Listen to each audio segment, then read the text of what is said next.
Hello guys, magandang araw po sa inyo lahat. Si Rinell Banda to ng buhay sa cruise ship. Meron po tayong bisita ngayon at fresh na fresh galing po ng barko na ngayon nandito na sa Pilipinas nagbabakasyon.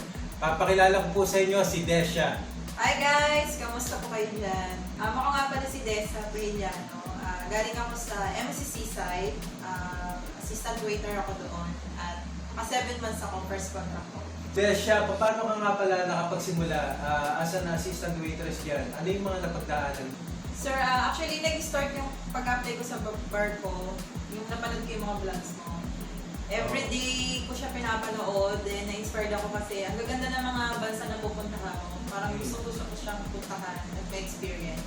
So nag-decide ako mag-apply sa mga iba't ibang agency, pero hindi naman sa lahat na nakapunta ko yung pinanood ako. Kumbaga meron talagang mga agency na hindi tumatanggap ng ganyan-ganyan. Sa age limit, especially sa age limit, kasi that time I'm 34, so medyo alanganin na ako noon.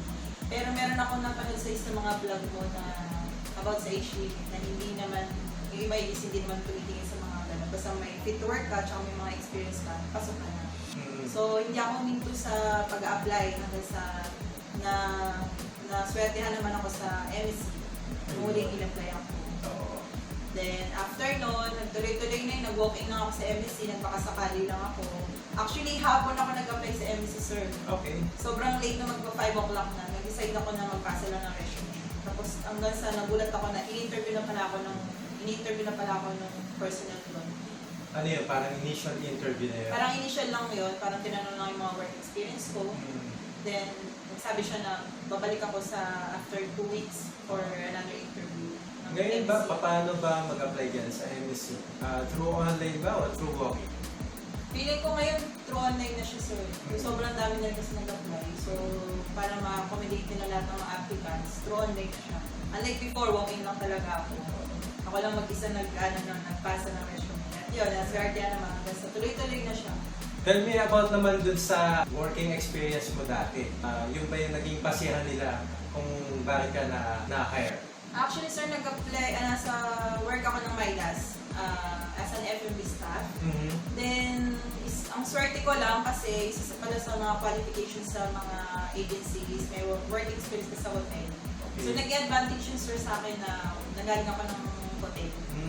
Kaya siguro yun na rin yung factor kaya natanggap ako. Pero ang dami kong pinagdaanan sa MSC, actually, ang dami kong exam, interview, tsaka meron din siyang mga in-house training.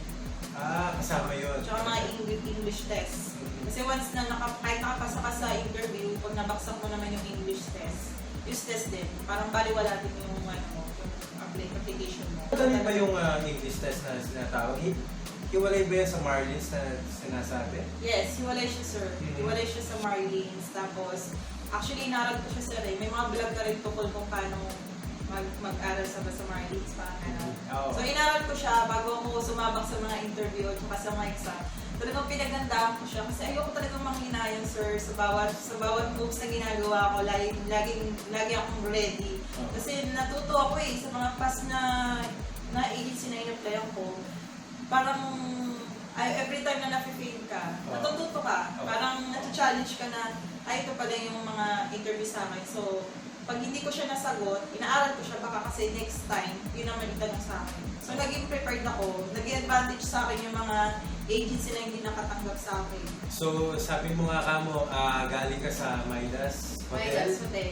Okay. So, yun lang ba yung experience mo bago ka nakapasok? Bago ako nag-Maydas, galing ako sa Pizza Hut. So, 9 years ako nag-work doon.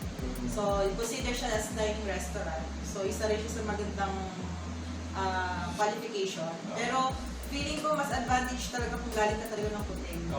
At least 2 years na experience sa hotel, mas advantage yun para matanggap ka sa pagbabarko. Pero isa pa yung sara, hindi ako graduate. Isa mga nagtatanong sa akin na baka para lang sa mga graduate yan, mga pagbabarko. Paano hindi graduate ng college? Ng college. Third year college lang kasi ako, sir. So hindi ka nakapagtapos. Akala ko kasi sa pagbabarko, sir, ang unang qualification is marunong ka lumangoy. Which is hindi ako marunong lumangoy, sir. Hindi talaga ako marunong lumangoy. Natuto lang ako lately kasi nagsolas ako. Dumaan ako sa mga trainings. Tapos akala ko kailangan graduate ka. So hindi rin pala. Ano pa lang, talagang nag-ano na sa akin yung work experience lang talaga, tsaka yung lakas ng loob mo. Sabihan mo nga sa akin yung assistant waitress, hindi ba mahirap na trabaho yan sa barko? Actually sir, isa ako sa mga lucky na nagkaroon ako ng ganong posisyon kasi ang alam ko kasi bago ka mag-start sa pagbabarko, mag-ismula ka muna sa pinakamababang posisyon, unlike yung sa crewmens, yun, tsaka yung sa buffet. So, ang lucky ko kasi nagkaroon ako ng posisyon as a utility assistant waiter. So, wala akong idea noon. Ang tanong na sa akin kung marunong na ako magbuhat ng tray. Okay. Yung oval tray. So, syempre, pag nag-i-interview ka, sabihin mo lang lahat ng kaya mo. Yes. So, hindi ko na-expect pagdating pala ng barko. Ganun pala kahirap. Yung talagang work ng assistant waiter na magbubuhat ka ng maraming plates talaga. So, pag nandun ka na, no choice ka na, ihanda mo na yung mga muscles mo.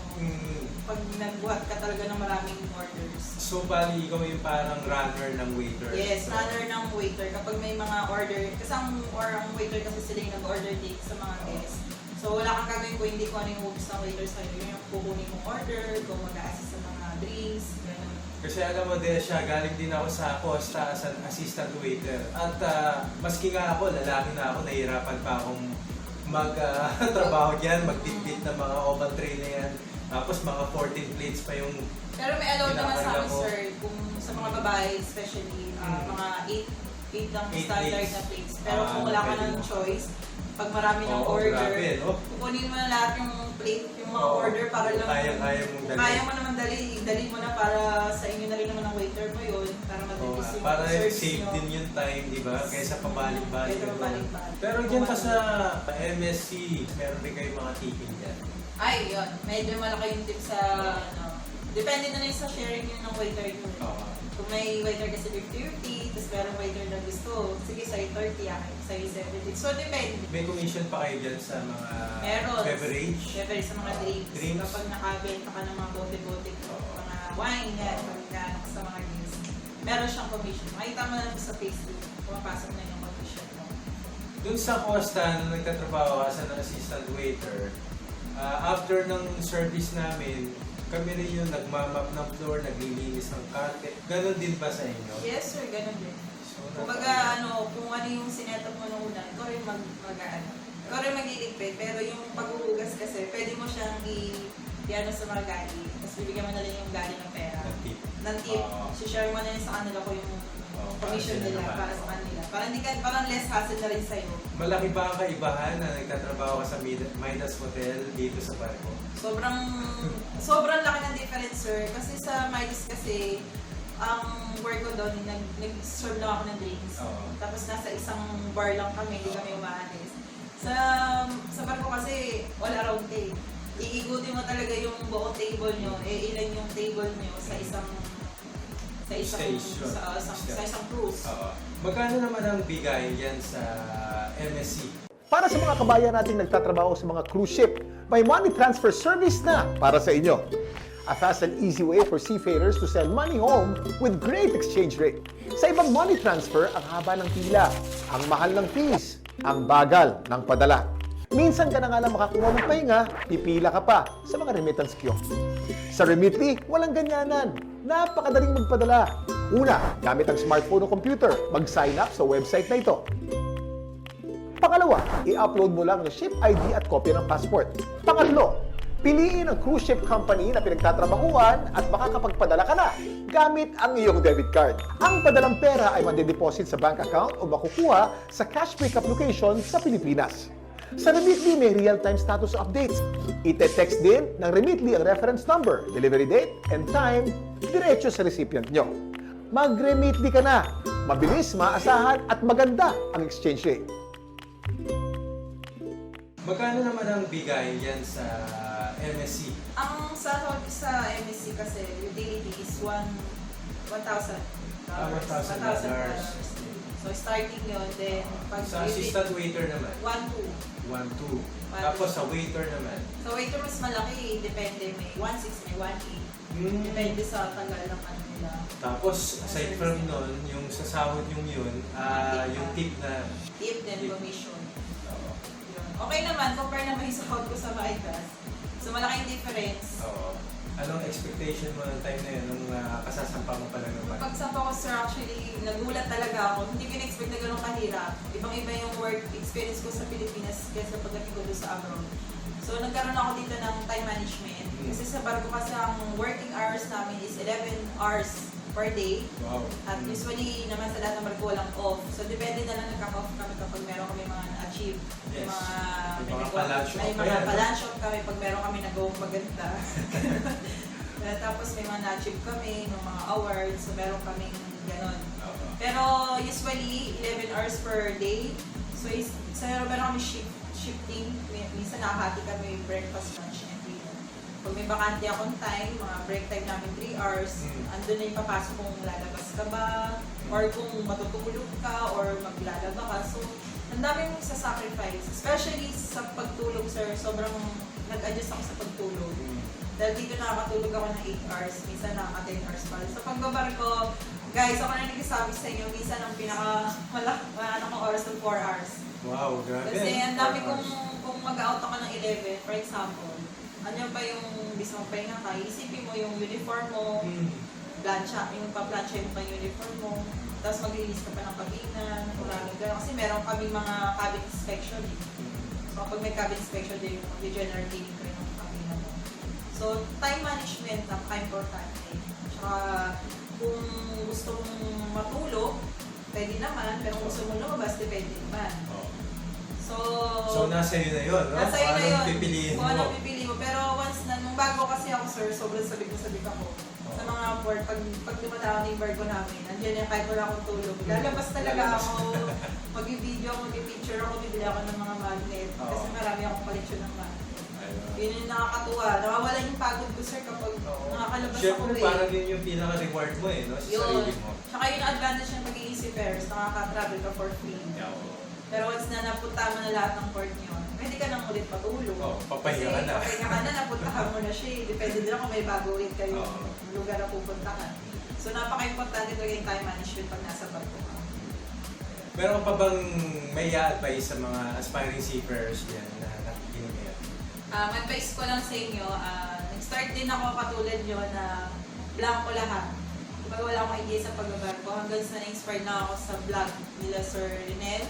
Then nagtanong-tanong na ako sa page natin. Napakalaking tulong talaga yung page natin, sir. Kasi doon ako nag-start. Nagtanong-tanong na ako kasi may marami na rin nag-reply sa akin. Ito gawin mo, ganyan. Mag-start ka sa mga basic requirements. So, bago ako nag-apply, guys, kinumpleto ko lahat ng mga basic requirements. Kasi napaka-importante kasi yun na pag hinanapan ka ng agency ng mga seaman's book, ng passport, yun ang pinaka-basic nila para matanggap ka. Especially yung mga trainings natin. Kinuha ko kasi lahat ng trainings, sir, bago ako nag-apply. So, advantage yun nung nag-apply ako, nakita nila may trainings na ako, may mga BP, may passport na ako. So, konti na lang yung ginawa kong requirements. Natanggap na ako. Hanggang sa sunod-sunod na siya. Ang pinakamasarap nun, yung meron ka ng plane ticket, sir. Ayun. Doon ko na siya naramdaman siya, totoo na to, paalis na ako. April 11 ako umalis, then nag-join ako sa MSC Seaside. April 13. Doon na nag-start yung journey ko sa pagbabarko. At nagpapasalamat ako sa buhay sa cruise ship, sa mga members natin na tumulong sa akin sa pagtatanong ko, especially kay Sir Rinell. Napakalaking bagay talaga sa page natin. Ang daming natutulungan. Lalo na yung mga events na pinuntahan ko, nakatulong din sa akin yun. Kasi nakausap ko yung iba't ibang tao na meron na experience. Napaka-importante nun, sir, na meron ka nakakausap na may experience sa pagbabarko. Parang share nila yung ideas kung paano sila nag-start. So ikaw, as wala kang idea, nagkakaroon ka na idea na ganito pa na to. Ayun pala. So ngayon, na-experience ko na siya. Madali lang naman siyang gawin, yung mga requirements. Tapos, yun lang, sumikap ka lang. Napaka-importante, sir, yung pagdadasal. Naging guide ko kasi si Lord sa pag-a-apply. Nagpunta pa ako ng Padre Pio. Okay. Doon ako nagtiyagang pumunta sa Batangas para lang mag-pray kay Padre Pio na sana bigyan niya ako ng chance na makapagbarko. So, malaking bagay yun, guys, na marunong kang manalig sa Diyos at magtitiwala ka. Na hindi pa huling lahat.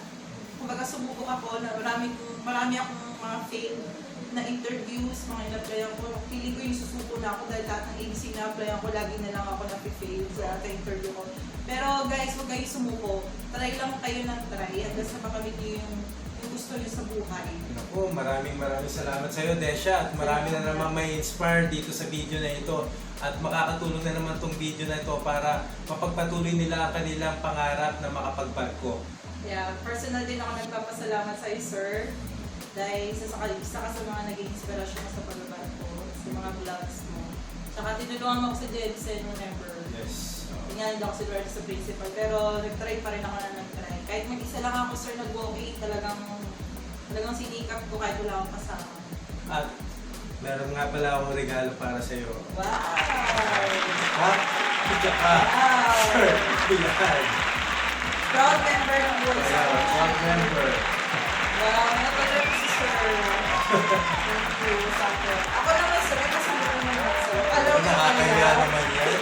Ano yan? Pasensya mo ito. Wow. Yes, Seaside! Napakaganda naman ito. Yan. Isa sa Guys. mga collection ni sir kasi yung mga sheets. Oo. So, kailangan meron din ang Seaside sa mga collection ko, sir. Para maalala mo. Oh, syempre. Ipapangalan ko itong MSC Seaside sa pangalan mo. Yes. At shoutout ko rin yung nakasama ko dito na member natin si Adrian. Hello, Adrian! Hello, Adrian! Ito MSC Seaside, bigay ni Desha. 1 week lang kami nagsama ni Adrian, pero natutuwa ako dahil may member tayo na napunta sa MSC Seaside. Oo, grabe, no?